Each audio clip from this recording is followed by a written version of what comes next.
ಪಾಪ ಹೇಳಿದ್ದಾರೆ.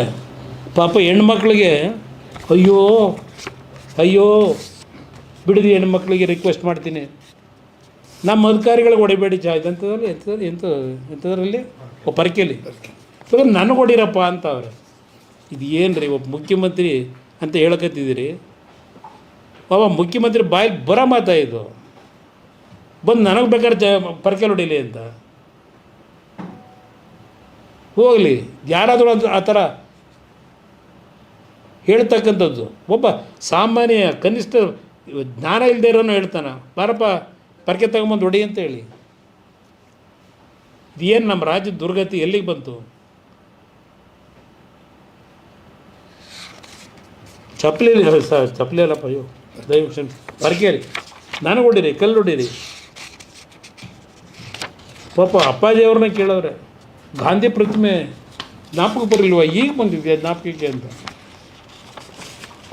ದೇವೇಗೌಡರು ಅವ್ರ ಜೀವನ ಎಲ್ಲ ನೈಸ್ ಕಂಪ್ನಿ,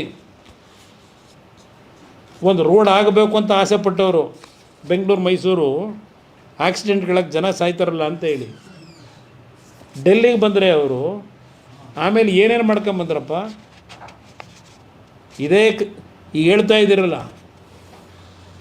ಮಂತ್ರಿ ಆಗಿದ್ದೆ ಏರ್ಪೋರ್ಟ್ ರೋಡು ಎಲ್ಲ ಹೇಳಿದಿರಲ್ಲಪ್ಪ. ಅವತ್ತು ನೈಸ್ ಕಂಪ್ನಿ ಅವನಿಗೆ ಏನು ಅಗ್ರಿಮೆಂಟ್ ಮಾಡಿಕೊಟ್ರಿ? ಆಮೇಲೆ ಏನಾದ್ರು ಡಿಸ್ಪ್ಯೂಟ್ ಬಂದ್ರೆ ಲಂಡನ್ ಕೋರ್ಟ್ ಅಂತೆ.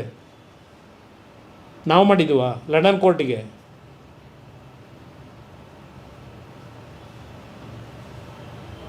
ಡಿನೋಟಿಫಿಕೇಷನ್ನು ನೈಸ್ ಕಂಪ್ನಿದು ಯಾರಿಗಾಗವೆ?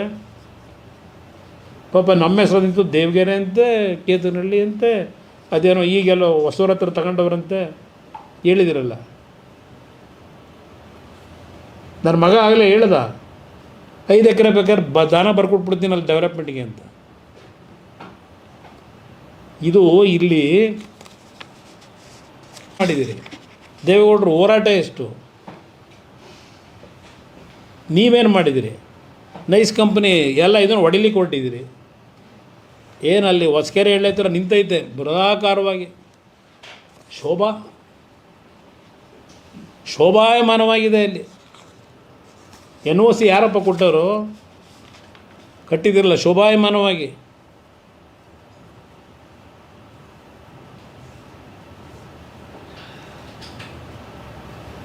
ಕಾಲ ಬರುತ್ತೆ. ಆದರೆ ಒಂದು ನಾನು ಮಾಧ್ಯಮದ ಸ್ನೇಹಿತರಿಗೆ ಹೇಳ್ತೀನಿ, ಈ ಇಶ್ಯೂನಲ್ಲಿ ನಾವು ಬರೀ ನಿಮ್ಮ ಮಾಧ್ಯಮದ ನಮ್ಮ ಸ್ನೇಹಿತರ ಮುಂದೆ ಅವರು ಹೇಳಿದ್ದಕ್ಕೆ ನಾವು ಉತ್ತರ, ನಾನು ಹೇಳಿದ್ದಕ್ಕೆ ಅವರ ಉತ್ತರ ಕೊಡೋದು, ಇಷ್ಟಕ್ಕೆ ಇದು ಸೀಮಿತ ಆಗಲ್ಲ. ಅವ್ರಿಗೆ ಏನಾದರೂ ನಾಲ್ಗೆನಲ್ಲಿ ಬಳಸಿರ್ತಕ್ಕಂಥ ಪದ ಇವತ್ತು, ಇನ್ನು 2 ತಿಂಗಳು ನಾನು ಯಾರಿಗೂ ಏನು ಅಲ್ಲಿ ಮಾಡಲಿಕ್ಕೆ ಹೋಗಲ್ಲ ಹೇಳಿದ್ದಾರೆ. ಈಗ ಕೊನೆಗೆ ಏನೋ ಜಡ್ಜಿಂದ ಕಮಿಟಿನೋ MLA ಕಮಿಟಿನೋ ಏನೋ ಮಾಡ್ತೀವಿ ಅಂತ ಹೇಳಿ, ಇಲ್ಲಿ ಯಾತಕ್ಕೆ ಮತ್ತೆ 4 ಹಳ್ಳಿ ಮಾಡಿದೆಯಪ್ಪ ಇವತ್ತು? ಇನ್ನೂ ಪ್ರೆಸ್ಗೇನು ಇದಕ್ಕೆ ಹೋಗಿಲ್ಲ. ಇದನ್ನು ಅಂತಿಮ ಅಧಿಸೂಚನೆ ಹೊರಡಿಸಿ ಬಂದು ಕೂತಿದೆಯಲ್ಲ ಅಲ್ಲಿ ಪ್ರೆಸ್ ಮೀಟಲ್ಲಿ. ನೆನ್ನೆ ಪಟಾಕಿ ಯಾರು ಹೊಡೆದಿದ್ದು ಪತ್ರಿಕೆ TV ವಿಲಿ ಬರ್ತಾಯಿತ್ತಲ್ಲ ರಾತ್ರಿ, ಸಂಭ್ರಮಾಚರಣೆ ಅಂತ ಹೇಳಿ ಬಿಡದಿಲಿ. ನೆನ್ನೆ ರಾತ್ರಿನೇ ಸಂಭ್ರಮಾಚರಣೆ ಮಾಡ್ತಾವ್ರೆ ಅಂತೇಳಿ TV ವಿಲಿ ನೀವು ತೋರಿಸ್ತಾ ಇದ್ರಿ. ಅಂದರೆ ಇವತ್ತು ಈ ಹಳ್ಳಿಗಳಿಗೂ ನೋಟಿಫೈ ಮಾಡಿ ಮೊದಲೇ ಮಾಡ್ತೀವಿ ಅಂತ ಹೇಳಿ ನಿಮ್ಮ ಬೆಂಬಲವಾಗಿರೋರಿಗೆ ಪಟಾಕಿ ಹೊಡೀರಿ ಅಂತ ಹೇಳಿದ್ದೀರಾ ನೀವು? ಯಾವ್ಯಾವ ಥರ ನಡ್ಕೊಂಡ್ರೆ ಅದು ಎಂಥದ್ದು ನಮ್ಮ ಪೋಸ್ಟ್ರುಗಳು ಬೇರೆ, ಪೋಸ್ಟ್ರು ಬೇರೆ. ನಾನು ಒಂದು ನಾಡಿನ ಜನತೆಗೆ ಹೇಳ್ತೇನೆ, ಈ ದೇಶದಲ್ಲಿ ಒಂದು ಪ್ರಧಾನಮಂತ್ರಿ ಸ್ಥಾನನೇ ಅಷ್ಟು ಸುಲಭವಾಗಿ ಬಿಟ್ಟು ಹೊರಗಡೆ ಬಂದಂಥವ್ರಿಗೆ ಯಾರಾದರೂ ಪ್ರಧಾನಮಂತ್ರಿ ಇದ್ದರೆ ಅದು ಒಬ್ಬ ಕನ್ನಡಿಗ. ಸ್ವಾಭಿಮಾನಕ್ಕೆ ಎಂದೂ ಧಕ್ಕೆ ಬರದೇ ಇರತಕ್ಕಂಥ ರೀತಿಯಲ್ಲಿ ಯಾರು ಕೈ ಕಾಲಿಡದೆ ಬಿಸಾಕ್ಬಿಟ್ಟು ಬಂದಂಥವ್ರು ಅಷ್ಟು ಸುಲಭವಾಗಿ ಒಂದು ಪ್ರಧಾನಮಂತ್ರಿ ಸ್ಥಾನನ. ಅಂಥ ಕುಟುಂಬದಲ್ಲಿ ಇದ್ದೇವೆ ನಾವು. ಇವತ್ತು ಈ ಕುಟುಂಬ ಮುಗಿಸ್ಬೇಕು ಅಂತ ನೀವೇನೇನು ಮಾಡಿದ್ದೀರಿ, ಈಗಲೂ ಏನೇನು ಮಾಡ್ತಾಯಿದ್ದೀರಿ? ಇದೆಲ್ಲ ನಾನಿಲ್ಲಿ ಚರ್ಚೆ ಮಾಡಲ್ಲ. ಹಸುವೆ ಇದಂತೂ ಇಸಿ ಕಥೆನಂತ. ಇವತ್ತದೇನೋ ಹೇಳಲಿಲ್ಲ ಬೀರ್ಬಲ್ ಕತೆ ಇವತ್ತು ಹೇಳಲಿಲ್ಲ. ಏನೋ ಉತ್ತಾ ಇದ್ರು ಕೈನ. ಏನಕ್ಕೆ ಸಹಿಸ್ಕೊಳ್ಳಲ್ಲ? ಎಷ್ಟು ಜನ ಬಂದೋಗಿಲ್ಲ ಜೈಲ್ಗ ನೋಡಿ. ತಪ್ಪು ತಿಳ್ಕೊಬೇಡಿ, ಪದೇ ಪದೇ ಯಾಕೆ ಹೇಳ್ಕೊತಾರೆ ಅವರೇ? ಯಾಕೆ ಅವ್ರು ಹೇಳ್ತಾವ್ರೆ ಜೈಲಿಗೆ ಜೈಲಿಗೆ ಜೈಲಿಗೆ ಅಂತ? ಹೋಗಿ ಬಂದವ್ರಂತೆ ಜೈಲಿಗೆ. ಏನು ದೊಡ್ಡ ಗನಾಧಾರಿ ಕೆಲಸ ಮಾಡಿ ದೇಶದ ಸ್ವಾತಂತ್ರ್ಯಕ್ಕೆ ಹೋರಾಟ ಮಾಡೋದ್ರ ಜೈಲಿಗೆ? ನಾನು ಹೋಗಿದ್ದೆ ಪಾಪ. ಇಲ್ಲಿ ನಮ್ಮ ಮಹೇಶಣ್ಣ ಕೂತವ್ರು ನೋಡಿ, ಇವರೇ ಕರ್ಕೊಂಡೆ ಪಾಪ. ಪಾಪ ಇಂಥ ಟೈಮಲ್ಲಿ ಒಂದು ಸಾಂತಾನು ಹೇಳಿ ನಾನು ಹೇಳಿದೆ,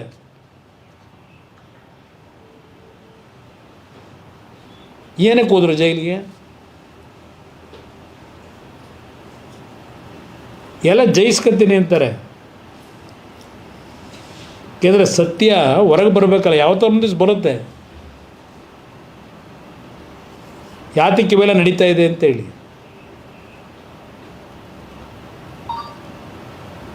ಭಾಳ ದೂರ ಇಲ್ಲ.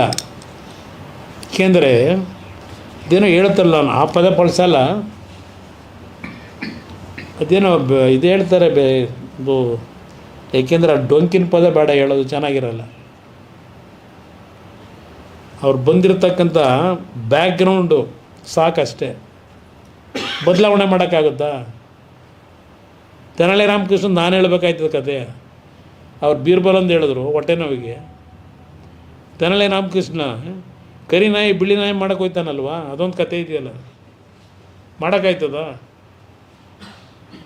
ಬಹುಶಃ ಸಾಕು ಅವರಿಗೆ ಹೇಳೋದು. ನಾನು ಲಘುವಾಗಿ ಮಾತಾಡೋದು ನಿಲ್ಲಿಸಿ, ಆ ಮಾತಾಡಬೇಕಾದ್ರೂ ಆ ಮುಖದಲ್ಲಿ ಆ ಭಯ ಏನೋ ನೋವಂತೆ ಪಾಪ. ನೋವಿನಲ್ಲೂ ಮಾತಾಡ್ತಾವ್ರಂತೆ. ನೋವು ಪಡೋರು ಅಲ್ಲಿ ಕೂತವ್ರಲ್ಲಿ ಬೈರ್ಮಂಗಲದಲ್ಲಿ ಕಣ್ಣಲ್ಲಿ ನೀರು ಹಾಕೊಂಡ ಹೆಣ್ಮಕ್ಳು. ನಿಮಗೆ ಯಾವ ನೋವಿದೆ? ನಿಮಗಂಥ ನೋವು ನಿಮ್ಮ ಆ ಹೃದಯ ಕಟುಕು ಹೃದಯ ಅದು ನಿಮ್ಮದೆಲ್ಲ, ಅದರಲ್ಲಿ ಬಂದರೆ ಅಲ್ಲ ನೀವು. ನಿಮ್ಗೆ ಯಾವ ನೋವಾಯ್ತದೆ? ಅದರಿಂದ ಇವತ್ತು ನಾಡಿನ ಜನತೆಗೆ ಹೇಳ್ತೇನೆ, ಇದರಲ್ಲಿ ಯಾವುದೇ ರೀತಿಯ ರಾಜಕೀಯದ ಪ್ರಶ್ನೆ ಇಲ್ಲ. ನಮ್ಮ ಕಾಲದಲ್ಲಿ ನಾವು ಏನೇ ತಪ್ಪು ಮಾಡಿದ್ರು ಹುಡುಕಿದ್ದೀರಿ, ಹುಡುಕಿ ನನ್ನ ಮೇಲೂ ಹಾಕಿದ್ದೀರಿ ಕೇಸ್ಗಳು ಇದ್ದಾವೆ. ಆದರೆ ಮೆರಿಟ್ ಮೇಲೆ ನಡೆಸ್ತೀನಿ ಕೇಸ್ನ, ನ್ಯಾಯಾಲಯಕ್ಕೆ ಅಗೌರವ ಸಲ್ಲಿಸಲ್ಲ. ಹುಡುಕಿ ಏನಾದರೂ ಇದ್ದರೆ ಇನ್ನೂ ಅದೇನು ಭಯ ಬೀಳಲ್ಲ. ಆದರೆ ಸುಳ್ಳು ಹೇಳೋದು ನಿಲ್ಲಿಸಿ ಅಷ್ಟೆ. ನಿಮಗೆ ಇಲ್ಲೇ ಹೇಳ್ತೀರಿ, ನನಗೇನ ಯೋಜನೆ ಬಗ್ಗೆ ಅವಶ್ಯಕತೆ ಇಲ್ಲ ನನಗೆ ಅಂತೇಳಿ ಹೇಳ್ತಿದ್ದೀರಿ. ಯಾರಿಗೆ ಅವಶ್ಯಕತೆ ಅಂತ ಈ ಅರ್ಜಿ ಹಾಕಿದ್ರಿ ನಿಮ್ಮ ಹತ್ರ? ಓಲಿ ಹಳ್ಳಿ ಜನವಾದರೆ ಕೇಳಿದ್ರಾ ಮಾಡಿಕೊಡಿ ಅಂತ?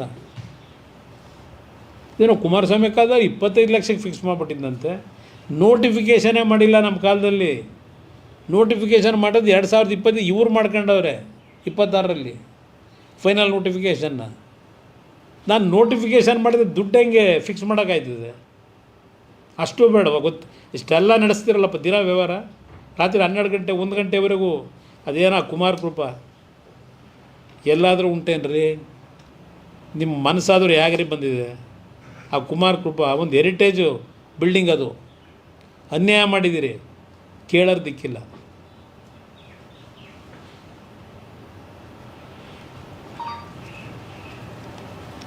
ಅದರಿಂದ ಏನಿವ ತರಾತುರಿ ಭಾಳ ವಿರಾವೇಶವೂ ಅಲ್ಲ, ಏನೂ ಅಲ್ಲ. ಅದು ಅಳುಕು ಮನಸ್ಸಿನಲ್ಲಿ. ಆ ಅಳುಕಿಂದ ನಿಮ್ಮ ಪತ್ರಿಕಾಗೋಷ್ಠಿ ಇದೆಯಲ್ಲ, ಅದರಿಂದ ನೀವೇನು ಸಾಧನೆ ಮಾಡೋದಿಲ್ಲ. ಇವತ್ತಿನ ಪತ್ರಿಕಾಗೋಷ್ಠಿ ಈ ರಾಜ್ಯದಲ್ಲಿ ಜನ ಆಗಲೇ ತೀರ್ಮಾನ ಮಾಡಾಗಿದೆ, ನೀವು ಯಾವ ದಿಕ್ಕಿನಲ್ಲಿ ಹೊರಟಿದ್ದೀರಿ ಅಂತ ಹೇಳಿ. ಶಾಶ್ವತ ಅಲ್ಲ, ಯಾರಿಗೂ ಶಾಶ್ವತ ಅಲ್ಲ. ನನಗೂ ಇಲ್ಲ, ಇನ್ನೊಬ್ರಿಗೂ ಇಲ್ಲ. ಕಾಲ ನಿರ್ಧಾರ ಮಾಡ್ತದೆ. ಸಿಕ್ಕಿರೋ ಅವಕಾಶ ಸರಿಯಾಗಿ ಬಳಕೆ ಮಾಡ್ಕೊಳ್ಳಿ ಅಂತ 100 ಬಾರಿ ಹೇಳಾಗಿದೆ ಈಗಾಗಲೇ 1 ತಿಂಗಳಲ್ಲಿ. ಪ್ರಾಮಾಣಿಕವಾಗಿ ಈಗಲಾದರೂ ಕೆಲಸ ಮಾಡಿ ಕೊನೆಗಾಲದಲ್ಲಿ ಒಂದು ಗೌರವ ಉಳಿಸ್ಕೊಳ್ಳಿ ಅಂತಕ್ಕಂಥದ್ದನ್ನು ಹೇಳ್ತೀನಿ. ಹಣ ಸಂಪಾದನೆ ಯಾರು ಬೇಕಾದ್ರೂ ಮಾಡ್ತಾರೆ. ಹಣದಿಂದಲೇ ಎಲ್ಲ ಗೆಲ್ತೀನಿ ಅಂತ ತಿಳ್ಕೊಂಡಿದ್ರೆ ಅದಕ್ಕೆ ಕಾಲ ಉತ್ತರ ಕೊಡ್ತದೆ ಅನ್ನೋದನ್ನ ಒಂದು ಅಂತಿಮವಾಗಿ ಹೇಳಲಿಕ್ಕೆ ಬಯಸ್ತೀನಿ. ಶುರು ಮಾಡಿದ ಈ ರೀತಿಯ ಒಂದು ಪ್ರತಿನಿತ್ಯ ಒಬ್ರಿಗೊಬ್ಬರು ಕೆಸರೆರಚಾಟ ಮಾಡ್ತಕ್ಕಂಥದ್ದು ಪ್ರತಿನಿತ್ಯ ನಡೀತಾ ಇದೆ. ಇವತ್ತು ನಮ್ಮ ರಾಜ್ಯದ ಗೌರವಾನ್ವಿತ ಮುಖ್ಯಮಂತ್ರಿಗಳು ವಿಧಾನಸೌಧದ ಮೆಟ್ಟಿಲುಗಳ ಮೇಲೆ ತಲೆಬಾಗಿ ತಲೆ ಇಟ್ಟು ರಾಜ್ಯದ ಜನತೆಗೆ ಸಂದೇಶ ಕೊಟ್ಟಂಥ ಒಬ್ಬ ಮುಖ್ಯಮಂತ್ರಿ. ಬಹುಶಃ ಕರ್ನಾಟಕ ರಾಜ್ಯದಲ್ಲಿ ಯಾರು ವಿಧಾನಸೌಧದ ಮುಂಭಾಗದಲ್ಲಿ ಕೆಂಗಾರ ಹನುಮಂತಯ್ಯನವರು ಕಟ್ಟಿಸಿರ್ತಕ್ಕಂಥ ವಿಧಾನಸೌಧದ ಮೇಲುಗಡೆ ಸರ್ಕಾರಿ ಕೆಲಸ ದೇವರ ಕೆಲಸ ಅಂತ ಬರೆದಿರ್ತಕ್ಕಂಥದ್ದು ನೋಡಿದ್ದೀವಿ. ಈ ರಾಜ್ಯದ ಮುಖ್ಯಮಂತ್ರಿ ಆದಂಥ ದಿನದಿಂದ ರಾಜಕಾರಣದಲ್ಲಿ ಅಧಿಕಾರದಲ್ಲಿ ಸಮಯವನ್ನು ತೆಗೆದುಕೊಂಡು ಏನು ತಗೊಂಡಿದ್ದಾರೆ, ಅಧಿಕಾರ ವಹಿಸ್ಕೊಂಡಿದ್ದಾರೆ. ಈ ಅಧಿಕಾರ ಪಡೆದ ನಂತರ ಸ್ವಂತಿಕೆ ಅನ್ನೋದು ಇಲ್ಲ ಅವರಿಗೆ. ವಿಧಾನಸೌಧದ ಮೆಟ್ಟಿಲ ಮೇಲೆ ತಲೆಬಾಗಿ ನಮಸ್ಕಾರ ಮಾಡಿದ್ದು ಅದು ಅವರ ಸ್ವಂತ, ಅವರಲ್ಲಿರ್ತಕ್ಕಂಥ ಗುಣ ಅಲ್ಲ ಅದು. ಅದನ್ನು ಕಾಪಿ ಮಾಡಿದ್ದೇ ಇವ್ರ ಕೆಲಸ. ನರೇಂದ್ರ ಮೋದಿಯವರು ಈ ದೇಶದಲ್ಲಿ 2014ರಲ್ಲಿ ಪ್ರಧಾನಮಂತ್ರಿಗಳಾದಾಗ ಅವರು ಯಾವ ರೀತಿ ನಡ್ಕೊಂಡ್ರು ಅದನ್ನು ಇದರಲ್ಲೂ ಕಾಪಿ ಮಾಡಿದಂಥದ್ದು. ಬಹುಶಃ ನನಗೆ ಈ ಬಿಡದಿಯ ಟೌನ್ಶಿಪ್ ಇದೆಯಲ್ಲ, ಇದು ಸಹ ಅವರ ಒರಿಜಿನಲ್ ಯೋಜನೆ ಇಲ್ಲ ಅಂತ ಅವರೇ ಹೇಳಿದ್ದಾರೆ. ನಾನೇ ಪಿತಾಮಹ ಅಲ್ಲ, ನನ್ನ ಕನಸಿನ ಕೂಸು ಅಲ್ಲ. ಆಮೇಲೆ ಅದೇನೋ ಇನ್ನೊಂದು ಪದ ಬಳಸೋರೆ, ನನಗಿಂದೇನಿದು ಆಗಬೇಕಾಗಿಲ್ಲ ಇದೆಲ್ಲ ಹೇಳಿದ್ದಾರೆ. ನನಗೇನು ಆಗಬೇಕಾಗಿಲ್ಲ, ಪರವಾಗಿಲ್ಲ ಕೊಡಿಲ್ಲ. ಅದು ಸ್ವಲ್ಪ ಕೆಲವು ಪಾಯಿಂಟ್ ಆಮೇಲೆ ಹೇಳೋದಕ್ಕೆ ನಮಗೆ ಹಿಂಸೆ ಆಯ್ತದಲ್ಲಪ್ಪ. ಅವ್ರು ಅಷ್ಟೊಂದು ಚೀಟಿ ಇಟ್ಕೊಂಡು ಮಾತಾಡೋರು, ನಾನು 2 ಪೇಜ್ ಇಟ್ಕೊಂಡು ಬರೆದವ್ರು ಮಾತಾಡೋದು ಇಲ್ಲಿ ಹೇಳಿದ್ದಾರೆ.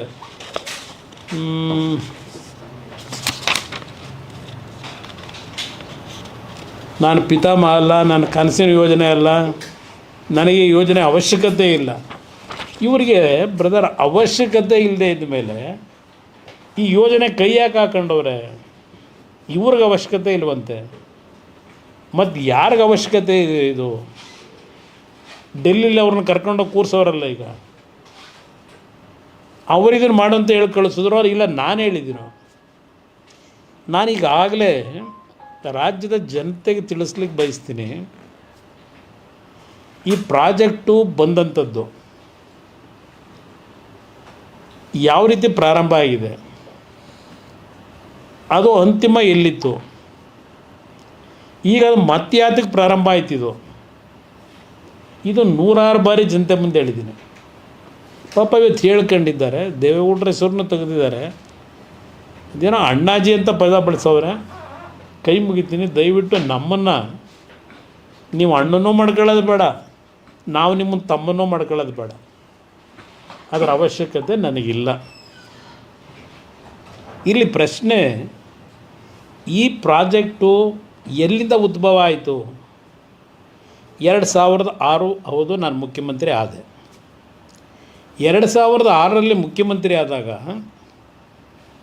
ಅದೇನೋ ಎಂ ಬಿ ಪಾಟೀಲ್ ಬೇರೆ ಪಾಪ ತೋರಿಸ್ತಾಯಿದ್ರು. ಎಂ ಬಿ ಪಾಟೀಲ್ರು ಏನು ನಮ್ಮ ರಾಜ್ಯದಲ್ಲಿ ಇಂಡಸ್ಟ್ರಿ ಮಿನಿಸ್ಟ್ರಾಗಿ ಏನು ಪಾಪ ಅತ್ಯಂತ ಪಾರದರ್ಶಕವಾಗಿ ಇಂಡಸ್ಟ್ರಿ ಮಿನಿಸ್ಟ್ರಾಗಿ ಲ್ಯಾಂಡನ್ನು ಅಲಾಟ್ ಮಾಡೋದಕ್ಕೆ ಯಾರನ್ನು ನೇಮಕ ಮಾಡ್ಕೊಂಡವ್ರೆ? ನಾನು ಕಾಣದೇ ಇರೋದ? ನಾನು ಆ ಥರ ಯಾರನ್ನೂ ಏಜೆಂಟ್ ಇಟ್ಕೊಂಡಿರಲಿಲ್ಲ ನನ್ನ ಜೀವನದಲ್ಲಿ, ಇಟ್ಕೊಂಡೂ ಇರಲಿಲ್ಲ, ಇಟ್ಕೊಳ್ಳೋದು ಇಲ್ಲ. ಅದರ ಅವಶ್ಯಕತೆಯೂ ಇಲ್ಲ ನಮಗೆ. ಈ ಪ್ರಾಜೆಕ್ಟ್ ಶುರು ಮಾಡಿದಾಗ ಬೆಂಗಳೂರು ನಗರದಲ್ಲಿ ಇದ್ದಂಥ ಒಂದು ಒತ್ತಡಗಳು ಪಾಪ ಹೇಳಿದ್ದಾರೆ. ಕೃಷ್ಣ ಅವರ ಹೆಸರು, ವೀರಪ್ಪ ಮೊಯ್ಲಿ ಹೆಸರು, ಇವರೇ ಆದಂಥದ್ದು ಏರ್ಪೋರ್ಟಿಂದು ಭೂಮಿ ಅಕ್ವೈರ್ ಮಾಡಿ ದುಡ್ಡು ಕೊಟ್ರಂತ 6 ಲಕ್ಷ ಇದೆಲ್ಲ ಹೇಳ್ಕೊಂಡಿದ್ದಾರೆ ಪಾಪ, ಹಳೆದನ್ನೆಲ್ಲ ನೆನೆಸ್ಕೊಂಡಿದ್ದಾರೆ. ಶಿವಕುಮಾರ್ ಅವರೇ, ನೀವು ಅವತ್ತೇನು ಮಂತ್ರಿ ಆಗಿದ್ರಿ, ಆಗಿನ ಸರ್ಕಾರಗಳು ಮಾಡಿದಂಥ ಬೆಂಗಳೂರು ನಗರದ ಮೇಲೆ ಬಲಾತ್ಕಾರ ಏನು ಮಾಡಿದ್ರಿ, ಆ ಭೂಮಿಗಳ ಮೇಲೆ ಹೇಳಿದ್ರಲ್ಲ. ಈಗ ಅವತ್ತೆಲ್ಲ 1.5 ಲಕ್ಷಕ್ಕೆ 2 ಲಕ್ಷಕ್ಕೆ ಪಾಪ ರೈತರು ಭೂಮಿ ಕೊಟ್ಟುಬಿಟ್ಟಿದ್ರು. ಇವತ್ತು ಅವೆಲ್ಲ 50 ಕೋಟಿ ಬೆಲೆ ಆಗಿದೆ. ಇದೆಲ್ಲ ಹೇಳ್ಕೊಂಡು ಹೋಗಿದ್ದೀರಪ್ಪ. 50 ಕೋಟಿ ಬೆಲೆ ಆಗಿದೆ, ಇಲ್ಲ ಅಂತ ನಾನು ಹೇಳಲ್ಲ. ಅವತ್ತು 1.5 ಲಕ್ಷಕ್ಕೆ ನೀವು ಅಕ್ವೈರ್ ಮಾಡಿದ್ರು, 2 ಲಕ್ಷಕ್ಕೆ ಅಕ್ವೈರ್ ಮಾಡಿದ್ರು. ನಮ್ಮ ಹತ್ರ ರೈತರು ಯಾರೋ ಬಂದು ಈ ಥರ ಆಗಿದೆ, ನಮ್ಮನ್ನು ಇವತ್ತು ಭೂಮಿ ಉಳಿಸ್ಲಿಕ್ಕೆ ಬಂದು ಹೋರಾಟ ಮಾಡಿ ಅಂತ ನಮ್ಮನ್ನೇನು ರೈತರು ಅವತ್ತೇನು ಕರೆದಿರಲಿಲ್ಲ. ಆ ಒಂದು ಯೋಜನೆಗಳು ತಂದರಲ್ಲಪ್ಪ. ಬೆಂಗಳೂರು ನಗರ ಮುಂದಿನ 50 ವರ್ಷ, ಈಗ ಹೇಳ್ತಾ ಇದ್ದಾರಲ್ಲ, ಇದೇನೋ ಬೆಂಗಳೂರು ನಗರ ಬ್ರ್ಯಾಂಡ್ ಮಾಡ್ತೀನಿ, ಅದೇನೋ ಹೇಳ್ಕೊಂಡವ್ರಲ್ಲ ಎಲ್ಲ. ಈಗ ಬ್ರ್ಯಾಂಡ್ ಬೆಂಗಳೂರು ಮಾಡ್ತೀವಿ, ಅದೇನೋ ಬೆಂಗಳೂರು ಇದು ವಿಶ್ವಕ್ಕೆ ಮಾದರಿ ಮಾಡ್ತೀವಿ ಅಂತ ಹೇಳ್ತಾ ಇದ್ದೀರಲ್ಲಪ್ಪ. ಈಗ ಅವತ್ತು ಮಾಡಿದ್ರಲ್ಲ, ಸಿಂಗಾಪುರ ಮಾಡ್ತೀವಿ ಅಂತೇಳಿ, ಆ ಬೆಂಗಳೂರು ನಗರ ಮುಂದಿನ 50 ವರ್ಷಕ್ಕೆ ಯಾವ ರೀತಿ ಆಗ್ಬೋದು ಅನ್ನೋದನ್ನು ಕಿಂಚಿತ್ ಯೋಚನೆನೇ ಮಾಡಿದೆ. ಅವತ್ತು ನೀವು ಮಾಡಿದಂಥ ಬೆಂಗಳೂರಿನ ಅಭಿವೃದ್ಧಿ ಇದೆಯಲ್ಲ, ಅದರ ಫಲ ಇವತ್ತು ಬೆಂಗಳೂರಿನ ನಾಗರಿಕರು ಅನುಭವಿಸ್ತಾ ಇರ್ತಕ್ಕಂಥದ್ದು. ನಾನು ಆಕಸ್ಮಿಕವಾಗಿ ಮುಖ್ಯಮಂತ್ರಿ ಆದವನು. ಆ ಸಂದರ್ಭದಲ್ಲಿ ಬೆಂಗಳೂರಿನ ಪರಿಸ್ಥಿತಿಗಳನ್ನು ನೋಡಿ ಹಲವಾರು ಯೋಜನೆಗಳನ್ನು ತರಬೇಕು ಅಂತ ಮಾಡಿದ್ದು ನಿಜ. ನಾನು ಉದಾಹರಣೆಗೆ ಬೆಂಗಳೂರು ನಗರದಲ್ಲಿ ಒಂದು ಇನ್ನರ್ ಕೋರ್ ರಿಂಗ್ ರೋಡನ್ನು ಮಾಡಬೇಕು ಅಂತ ಹೇಳಿ ಸುಮಾರು 102 kilometre elevated road, inner core ರೋಡನ್ನು ಎಲಿವೇಟೆಡ್ ರೋಡನ್ನ ಮಾಡಬೇಕು ಅಂತ ಹೇಳಿ 2006ರಲ್ಲೇ ತೀರ್ಮಾನ ಮಾಡಿದ್ದೆ. ಇವತ್ತು ಯಾವೊಂದು ಗಾಳಿ ಆಂಜನೇಯ ಸ್ವಾಮಿ ಟೆಂಪಲ್ ಇದೆಯಲ್ಲ ನಮ್ಮ ಬ್ಯಾಟರಾಯನಪುರ ಅಂತ ನಮ್ಮ ಮೈಸೂರು ರೋಡ್ನಲ್ಲಿ, ಆ ವೆಸ್ಟ್ ಆಫ್ ಕಾರ್ಡ್ ರೋಡ್ ಪಕ್ಕದಲ್ಲಿ ಪ್ಯಾರಲಲ್ಲಿ ಆ ದೇವಸ್ಥಾನದ ಪಕ್ಕದಲ್ಲಿ ಡ್ರೈನೇಜ್ ಮೇಲೆ ಒಂದು ಫ್ಲೈಓವರ್ ಮಾಡಿದ್ದೀವಲ್ಲ, ಅದು ಒಂದು ಸಣ್ಣ ಯೋಜನೆ ಅಂತ ಪ್ರಾರಂಭ ಮಾಡಿದ್ರು, ಪೈಲಟ್ ಪ್ರಾಜೆಕ್ಟ್. 142 ಕಿಲೋಮೀಟ್ರು ಬೆಂಗಳೂರು ನಗರದಲ್ಲಿರ್ತಕ್ಕಂಥ ಈ ಒಂದು ಕಾಲುವೆಗಳಿತ್ತಲ್ಲ, ರಾಜಕಾಲುವೆ, ಅದರಲ್ಲಿ ಎಲಿವೇಟೆಡ್ ಕಾರಿಡಾರ್ ಮಾಡಬೇಕು ಅಂತ ಹೇಳಿ ಎಲಿವೇಟೆಡ್ ರೋಡ್ಗಳು ಮಾಡಿ ಸ್ಕೂಟ್ರು, ಆಟೋಗಳು, ಸಣ್ಣ ವೆಹಿಕಲ್ಗಳು, ಕಾರ್ಗಳು ಓಡಾಡೋದಕ್ಕೆ 142 ಕಿಲೋಮೀಟ್ರ್ ಯೋಜನೆ, ಅದನ್ನು ಸಹ ಮಾಡಬೇಕು ಅಂತ ತೀರ್ಮಾನ ಮಾಡಿದ್ದವನು. 5 ಟೌನ್ಶಿಪ್ ಮಾಡಬೇಕು ಅಂತ ತೀರ್ಮಾನ ಮಾಡಿದವನು ನಾನೇ. ನಾನು ಇಲ್ಲ ಅಂತ ಎಲ್ಲೂ ಹೇಳಿಲ್ಲಪ್ಪ, ಗೌರವಾನ್ವಿತ ಮುಖ್ಯಮಂತ್ರಿಗಳೇ. ನಾನು 100 ಬಾರಿ ಹೇಳಿದ್ದೀನಿ, ನಾನೇ ಮಾಡಬೇಕು ಅಂತಕ್ಕಂಥ ಯೋಜನೆಯನ್ನು ತರಬೇಕು ಅಂತ ಹೊರಟವನು ಅಂತ ನಾನೇ ಹೇಳ್ತಾ ಇದ್ದೀನಿ. ನಮ್ಮ ಮುಖ್ಯಮಂತ್ರಿಗಳ ಕಚೇರಿ ಕೃಷ್ಣ ಈ ಯೋಜನೆ ಬಗ್ಗೆ ಚರ್ಚೆ ಮಾಡಿದಾಗ ನಮ್ಮ ಅಧಿಕಾರಿಗಳು ಬಿಡದಿ ಭಾಗದ ರೈತರುಗಳು, ಮುಖಂಡರುಗಳು, ಎಲ್ಲ ಪಕ್ಷದವರನ್ನು ಕರೆದು 3 ಸಭೆ ಮಾಡಿದ್ದೀನಿ. ಆ 3 ಸಭೆಯಲ್ಲಿ ಜನಗಳು ಕೊಟ್ಟಂಥ ಅಭಿಪ್ರಾಯಗಳು, ಹೆಣ್ಣುಮಕ್ಕಳು ಸಹ ಬಂದಿದ್ದರು ಆ ಸಂದರ್ಭದಲ್ಲಿ. ಅದೆಲ್ಲ ಇನ್ನೂ ಕೆಲವರು ಬದುಕಿದ್ದಾರೆ. ಅವತ್ತು ಏನೇನು ನಡೆದಿದೆ ಘಟನೆ ಅನ್ನೋದು ನಾನಿಲ್ಲಿ ಈಗ ಕತೆ ಕಟ್ಟಬೇಕಾಗಿಲ್ಲ. ಇದೆಲ್ಲ ನಡೆದಿರ್ತಕ್ಕಂಥದ್ದು ಬದುಕಿದ್ದಾರೆ. ಆ ಸಂದರ್ಭದಲ್ಲಿ ಯಾವೊಂದು ಕೇಂದ್ರ ಸರ್ಕಾರ SEZನ್ನು ಒಂದು ಆ್ಯಕ್ಟನ್ನು ತಂದರು 2005. ಎಲ್ಲ ರಾಜ್ಯದ ಮುಖ್ಯ ಕಾರ್ಯದರ್ಶಿಗಳಿಗೆ ಪತ್ರ ಬರೀತಾರೆ ಕೇಂದ್ರ ಸರ್ಕಾರ. ಅವತ್ತು ಮನಮೋಹನ್ ಸಿಂಗ್ ಪ್ರೈಮ್ ಮಿನಿಸ್ಟ್ರು ಪತ್ರ ಬರೆದು SEZನ್ನು ಜಾರಿಗೆ ತರಲಿಕ್ಕೆ ಇನ್ನು 2 ತಿಂಗಳಲ್ಲಿ ನಿಮ್ಮ ಪ್ರಸ್ತಾವನೆಗಳನ್ನು ಕೊಡಬೇಕು ಅಂತ ಹೇಳಿ ಇಡೀ ದೇಶದ ಎಲ್ಲ ರಾಜ್ಯದ ಮುಖ್ಯಮಂತ್ರಿಗಳಿಗೆ ಪತ್ರ ಬರೆದರು, ಮುಖ್ಯಮಂತ್ರಿಗಳ ಮುಖ್ಯ ಕಾರ್ಯದರ್ಶಿಗಳಿಗೆ. ಅದರ ಹಿನ್ನೆಲೆಯಲ್ಲಿ ಕೆಲವು ಅಧಿಕಾರಿಗಳು ಸಭೆಗಳು ಮಾಡಿದ ನಿಜ, ನನ್ನ ಅಧ್ಯಕ್ಷತೆಯಲ್ಲಿ ಸಭೆಗಳು ನಡೆದಿದೆ. ಅದೆಲ್ಲ ಡಾಕ್ಯುಮೆಂಟ್ ಇರ್ತದೆ, ಅದೆಲ್ಲ ಸಭೆಗಳಾಗಿರ್ತಕ್ಕಂಥದ್ದು. ಆ ಸಂದರ್ಭದಲ್ಲಿ 5 ಟೌನ್ಶಿಪ್ಪನ್ನು ಮಾಡ್ತಕ್ಕಂಥದ್ದು ಒಂದು ಚರ್ಚೆಗಳಿಗೆ ಬಂತು, ಚರ್ಚೆ ಹಂತದಲ್ಲಿ ಇತ್ತು. ಆ 5 ಟೌನ್ಶಿಪ್ಗಳಲ್ಲಿ ಒಂದು ಪೈಲಟ್ ಪ್ರಾಜೆಕ್ಟನ್ನು ಬಿಡದಿ ಹತ್ರ ಮಾಡಬೇಕು ಅಂತಕ್ಕಂಥ ಒಂದು ತೀರ್ಮಾನಗಳನ್ನು ಅಧಿಕಾರಿಗಳ ಮಟ್ಟದಲ್ಲಿ ಏನು ಚರ್ಚೆಗಳಾಗಿದ್ದವು. ಅದರ ಮೇಲೆ ನಾನು ನಮ್ಮ ಮುಖ್ಯಮಂತ್ರಿ ಕಚೇರಿಗೆ ನನಗೆ ಮತ ಕೊಟ್ಟಂಥ ಜನರನ್ನ ಕರೆದಿದ್ದು. ನಾನು ಜನಗಳನ್ನು ಏಕಾಏಕಿ ಎತ್ತು ಹೊರಗೆ ಹಾಕಬೇಕು ಅಂತ ಮಾಡಿದಂಥ ಕಾರ್ಯಕ್ರಮ ಅಲ್ಲಪ್ಪ. 3 ಬಾರಿ ಮೀಟಿಂಗ್ ಮಾಡಿದ್ದೀನಿ. ಈಗ ನೀವು ಮಾಡ್ತಿರೋದೇನು, ಮೊದಲನೇ ನೋಟಿಫಿಕೇಷನ್ ಮಾಡೋದಕ್ಕಿಂತ ಮುಂಚೆ 20 ಜನ ರೈತರನ್ನ ವಿಧಾನಸೌಧಕ್ಕೆ ಕರೆಸ್ಕೊಳ್ಳಿಲ್ಲ. ನೀವು ಕರೆಸ್ಕೊಂಡಿದ್ದೆಲ್ಲಿಗೆ?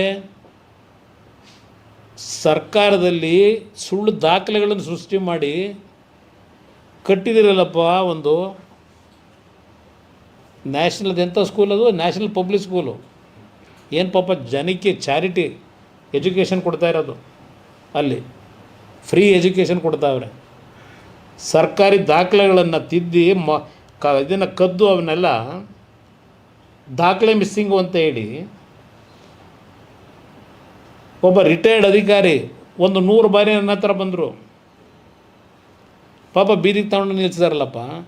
ಆ ಕೆಲಸ ನಾನು ಬಿಡದಿ ರೈತರಿಗೆ ಮಾಡೋಕ್ಕೆ ಹೊರಟಿರಲಿಲ್ಲ. ಹೇಳಕ್ಕೆ ಚರಿತ್ರೆ ಭಾಳ ಇದ್ದಾವೆ. ಇಲ್ಲಿ ಪ್ರಶ್ನೆ ಆ ರೈತರುಗಳದ್ದು ಒಂದು ಭಾಗ. ನಂತರ ಯಾತಕ್ಕೆ ಎಚ್ ಕೆ ಪಾಟೀಲ್ರನ್ನ ಜೊತೆಲಿ ಕೂರಿಸ್ಕೊಳ್ಳಿಲ್ಲ? ಇವತ್ತು ಎಂ ಬಿ ಪಾಟೀಲ್ನ ಕೂರಿಸ್ಕೊಂಡಿದ್ದೀರಿ.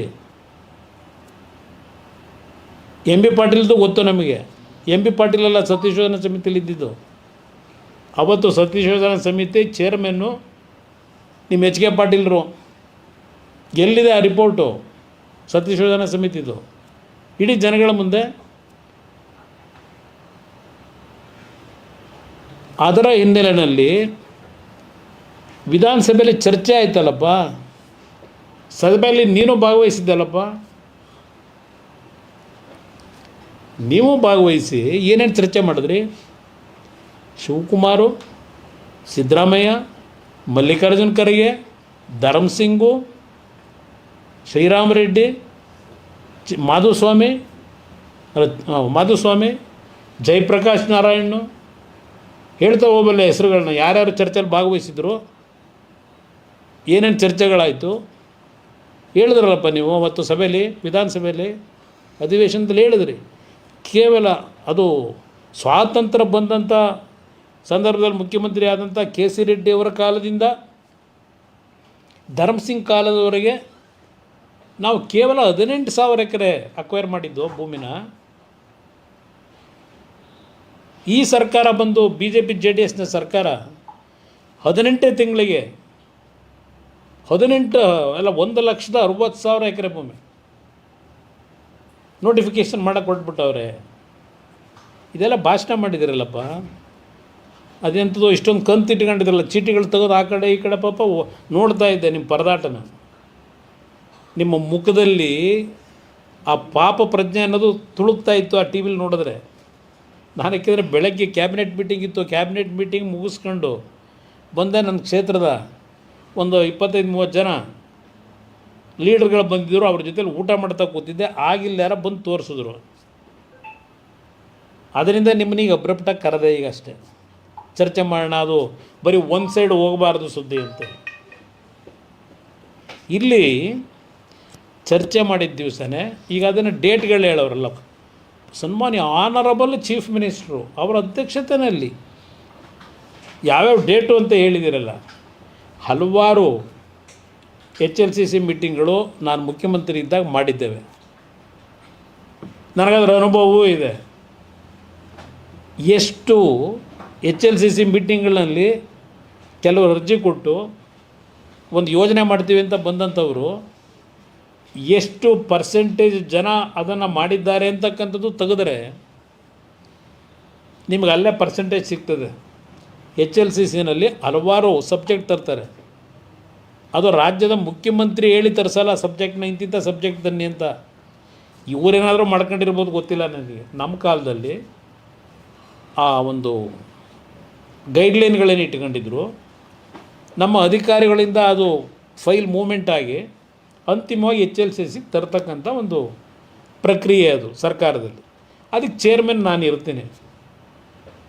ಅದಕ್ಕೆ ಇಂಡಸ್ಟ್ರಿ ಮಿನಿಸ್ಟರ್ ಇರ್ತಾರೆ, ಹಲವಾರು ಇಲಾಖೆಗಳ ಪ್ರಧಾನ ಕಾರ್ಯದರ್ಶಿಗಳಿರ್ತಾರೆ, ಎಲ್ಲ ಇರ್ತಾರೆ. ಅಲ್ಲಿ ಕೆಲವು ಪ್ರಾಜೆಕ್ಟ್ಗಳ ಬಗ್ಗೆ ಪ್ರಪೋಸಲ್ ಏನು ಬಂದಿರುತ್ತೆ, ಚರ್ಚೆಗಳಾಗಿರ್ತವೆ. ಚರ್ಚೆ ಆಗಿದ್ದವೆಲ್ಲ ಇಂಪ್ಲಿಮೆಂಟ್ ಆಗಲ್ಲ. ಇದು ಗೊತ್ತಿಲ್ವ ಅವರಿಗೆ?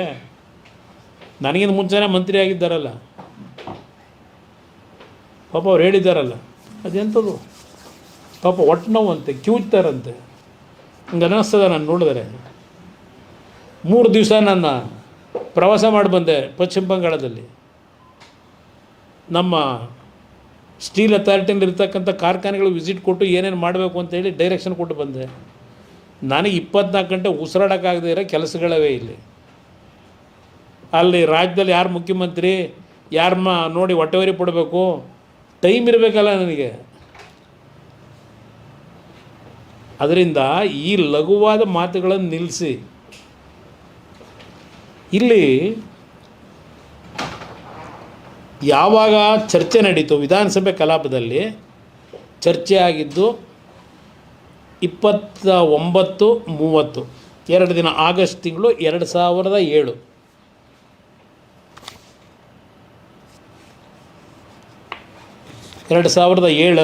ಇದನ್ನು ಕೊಟ್ಟಿದ್ದೀನಿ ನಿಮಗೆ, ನನ್ನ ಮಾಧ್ಯಮದ ಸ್ನೇಹಿತರಿಗೆ ಇದೆಲ್ಲ ಕೊಟ್ಟಿದ್ದೀನಿ ನಾನು. ಇಲ್ಲೇ ಹೇಳ್ಬಿಡ್ತೀನಿ ನಿಮಗೆ.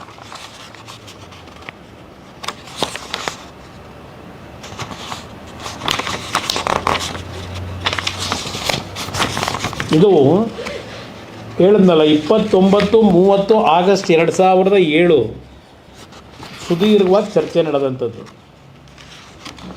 ಇವರೆಲ್ಲರಿಗೂ ನಾನು ಉತ್ತರ ಕೊಡಬೇಕಾದ್ರೆ ಅಂತಿಮವಾಗಿ ನಾನು ಹೇಳಿದ್ದೇನೆ. ಇದನ್ನೇ ಮೊನ್ನೆ ಬೆಂಗಳೂರಿನಲ್ಲೂ ನಾನು ಪತ್ರಿಕಾಗೋಷ್ಠಿಲಿ ವಿಧಾನಸಭೆ ಕಲಾಪದಲ್ಲಿ ನಡೆದಂಥ ಅಂತಿಮವಾದ ಉತ್ತರ ನಾನು ಕೊಡಬೇಕಾದ್ರೆ ಆ್ಯಸ್ ಎ ಚೀಫ್ ಮಿನಿಸ್ಟರ್, ನನ್ನನ್ನು ಆಯ್ಕೆ ಮಾಡಿರ್ತಕ್ಕಂಥ ಪುಣ್ಯಾತ್ಮ ಜನ ಅವರು ಯಾವುದೇ ಕಾರಣಕ್ಕೂ ನನ್ನ ರೈತರಿಗೆ ನೋವು ಕೊಟ್ಟು ಅವ್ರನ್ನ ಒಕ್ಕಲೆಬ್ಬಿಸ್ತಕ್ಕಂಥ ಕೆಲಸವನ್ನು ಮಾಡಲ್ಲ. ಅದು ಮುಂದುವರಿಸೋ ಪ್ರಶ್ನೆ ಇಲ್ಲ ಅಂತೇಳಿ